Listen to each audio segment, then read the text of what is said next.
ಇದೇ ಗ್ಯಾಂಗ್ನ ಮತ್ತೊಬ್ಬನನ್ನು ಈಗ ಅರೆಸ್ಟ್ ಮಾಡಲಾಗಿದೆ. ಅವನು ಈ ಡೇಟಾ ಡಿಲೀಟ್ ಮಾಡೋದು ಹೆಂಗೆ ಅನ್ನೋದ್ರ ಬಗ್ಗೆ ಅವನು ಹೆಲ್ಪ್ ಮಾಡ್ತಾ ಇದ್ದಂತೆ. ಡಿ ಗ್ಯಾಂಗ್ನ ಮತ್ತೊಬ್ಬ ಆರೋಪಿ.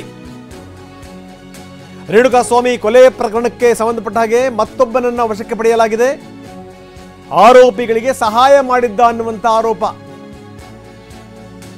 ಮೊಬೈಲ್ ಡೇಟಾ ಡಿಲೀಟ್ಗೆ ಇವನು ಸಹಾಯ ಮಾಡಿದ್ದಂತೆ.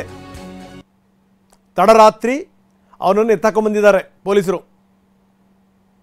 ಹೀಗೆ ಗ್ಯಾಂಗಿನ ಸಂಖ್ಯೆ ಜಾಸ್ತಿ ಆಗ್ತಾನೇ ಇದೆ.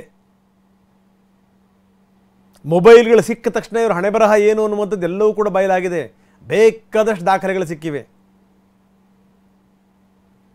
ಬೇಕಾದಷ್ಟು ದಾಖಲೆಗಳು. ನೀವು CCTV ದೃಶ್ಯಾವಳಿಗಳಿಂದ ಹಿಡಿದು ಮೊಬೈಲಲ್ಲಿ ಶೂಟ್ ಬೇರೆ ಮಾಡ್ಕೊಂಡಿರೋದು, ಅದನ್ನು ಲೆಕ್ಕ ಹಾಕೊಳ್ಳಿ. ಅಂದರೆ ಒಂದು ಮನಸ್ಥಿತಿ, ನಾವೇನು ಮಾಡಿದ್ರು ನಡೆಯುತ್ತೆ, ನಮಗೆ ಹೇಳೋನು ಕೇಳೋನು ಯಾವನೂ ಇಲ್ಲ, ಯಾರೇನು ಮಾಡ್ಕೋತಾರೆ, ಈ ಮನಸ್ಥಿತಿ. ಶರಣ್ಯ ಶೇಂಗಾ ಬೆಳೆದು ರೈತೋದ್ಯಮಿಯಾಗಿ ವರ್ಷಕ್ಕೆ 30 ಲಕ್ಷ ಗಳಿಸ್ತಿದ್ದಾರೆ. ನೀವು ಕೂಡ ಅವರಿಂದ ಕಲಿಬೇಕಾ? ಅವ್ರ ಜೊತೆ ವಿಡಿಯೋ ಕಾಲ್ನಲ್ಲಿ ಮಾತಾಡಬೇಕಾ? ಈಗಲೇ ಫ್ರೀಡಮ್ ಆ್ಯಪ್ ಡೌನ್ಲೋಡ್ ಮಾಡಿ.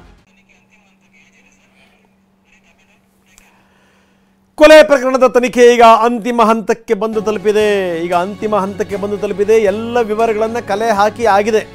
ಜೊತೆಗೆ ಸ್ವಇಚ್ಛಾ ಹೇಳಿಕೆಗಳೇನೇನಿದೆಯಲ್ಲ ಆರೋಪಿಗಳದ್ದು ಎಲ್ಲವನ್ನು ಕೂಡ ದಾಖಲು ಮಾಡಲಾಗಿದೆ.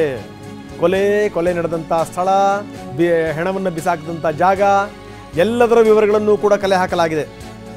ಸಾಂದರ್ಭಿಕ ಸಾಕ್ಷ್ಯಾಧಾರಗಳು ಏನೇನು ಅದೆಲ್ಲವನ್ನೂ ಕೂಡ ಅನ್ನಪೂರ್ಣೇಶ್ವರಿ ಪೊಲೀಸ್ ಠಾಣೆಯ ಅಧಿಕಾರಿಗಳು ಕಲೆ ಹಾಕಿದ್ದಾರೆ. ಅಂದರೆ ಬಹುತೇಕ ಕೊಲೆ ಪ್ರಕರಣದ ತನಿಖೆ ಅಂತಿಮ ಹಂತಕ್ಕೆ ಬಂದು ತಲುಪಿದೆ. ಪವಿತ್ರ ಗೌಡ, ದರ್ಶನ್ ಜೊತೆಗೆ ಇನ್ನುಳಿದಂಥ ಆರೋಪಿಗಳು ಎಲ್ಲರ ಹೇಳಿಕೆಗಳನ್ನು ಕೂಡ, ಸ್ವಇಚ್ಛಾ ಹೇಳಿಕೆಗಳನ್ನು ಕೂಡ ದಾಖಲಿಸಲಾಗಿದೆ. ಒಬ್ಬೊಬ್ಬರು ಒಂದೊಂದು ರೀತಿ ಹೇಳಿಕೆ ಕೊಟ್ಟಿದ್ದಾರೆ. ಪ್ರಶ್ನೆ ಬೇರೆ. ಪವಿತ್ರಗೂ ಕೂಡ ಈಗ ಜ್ಞಾನೋದಯ ಆಗಿದೆ. ನಾನು ತಪ್ಪು ಮಾಡಿಬಿಟ್ಟೆ, ನಾನು ದರ್ಶನ್ ಅವ್ರ ಗಮನಕ್ಕೆ ತರಬಾರ್ದಾಗಿತ್ತು, ಅಲ್ಲಲ್ಲೇ ಸರಿ ಮಾಡ್ಕೋಬೇಕಾಗಿತ್ತು. ಅಲ್ಲ ಸ್ವಾಮಿ, ಭಾಳ ಆಶ್ಚರ್ಯ ಆಗುತ್ತೆ ನನಗೆ. ಇಷ್ಟೊಂದು ಎತ್ತರದಲ್ಲಿರುವಂಥ ಒಬ್ಬ ವ್ಯಕ್ತಿ, ಒಬ್ಬ ಪೊಲೀಸ್ ಇನ್ಸ್ಪೆಕ್ಟರ್ಗೆ ಫೋನ್ ಮಾಡಿ ಹೇಳಿದರೆ ಸಾಕಾಗ್ತಿತ್ತು. ಚಿತ್ರದುರ್ಗದಲ್ಲಿ ಎಲ್ಲ ಕಡೆಗೂ ರಾಜಕಾರಣಿಗಳು ಫ್ರೆಂಡ್ಸ್ ಅಪ್ಪ. ಪಕ್ಕದಲ್ಲೇ ಏನು ಅಂತಂದರೆ ದಾವಣಗೆರೆಯಲ್ಲಿ ಮಲ್ಲಿಕಾರ್ಜುನ್ ಸಚಿವ ಭಾರಿ ಕ್ಲೋಸ್ ಫ್ರೆಂಡು ದರ್ಶನ್ಗೆ. ಚಿತ್ರದುರ್ಗದಲ್ಲಿ ಏನು ಕಡಿಮೆ ಅಭಿಮಾನಿಗಳಿದಾರಾ? ಒಬ್ರಿಗೊಂದು ಫೋನ್ ಮಾಡಿ ಹೇಳಿದರೆ ಸಾಕಾಗ್ತಿತ್ತು.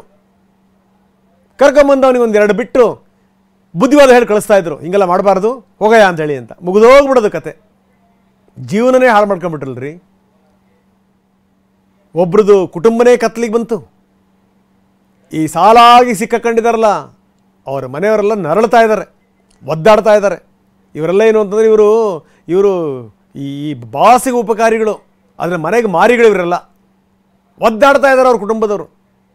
ಪವಿತ್ರ ಗೌಡ ಹೇಳಿದ್ದೇನು ಅಂತಂದರೆ, ನಾನು ತಪ್ಪು ಮಾಡಿಬಿಟ್ಟೆ ಎಲ್ಲ ಒಂದು ಕಡೆಗೆ, ಪವನ್ಗೆ ಹೇಳಿ ತಪ್ಪು ಮಾಡಿದೆ ಅಂತ. ಯಾಕಂದರೆ ಪವನ್ ಎಲ್ಲ ವಿಚಾರಗಳನ್ನು ಕೂಡ ದರ್ಶನ್ ಗಮನಕ್ಕೆ ತಂದ. ಅದಾದಮೇಲೆ ಎಡವಟ್ಟುಗಳ ಮೇಲೆ ಎಡವಟ್ಟುಗಳಾಯಿತು.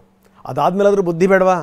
ಕರ್ಕೊಂಬಂದಾದಮೇಲೆ ಅಲ್ಲೇ ಆಯಿತು. ನೀವು ಒಂದು ಏಟು ಹೊಡೆದ್ರಾ, ಬೈದ್ರಾ, ಅಂದ್ರ ಆಯ್ತಪ್ಪ. ನಿಮ್ಮ ಕಣ್ಣೆದುರುಗಡೆ ಅವನು ಕಳಿಸ್ಬಿಟ್ಟಿದ್ರೆ, ಬಸ್ ಹತ್ಸ್ಬಿಟ್ಟಿದ್ರೆ ಆಗೋಗ್ಬಿಡೋದಲ್ಲ. ಏನು ಇವ್ರು ಇದ್ದಾಗಲೇ ಅವ್ನ ಜೀವ ಹೋಗಿತ್ತು, ಅಥವಾ ಇವರು ಹೊರಟೋದ್ಮೇಲೆ ಇವ್ರ ಜೀವ ಹೊರಟೋಯ್ತು? ದೇವ್ರಿಗೇ ಗೊತ್ತು. ಅಂತೂ ಇಂತೂ ಒಂದು ಜೀವ ಹೋಯ್ತು.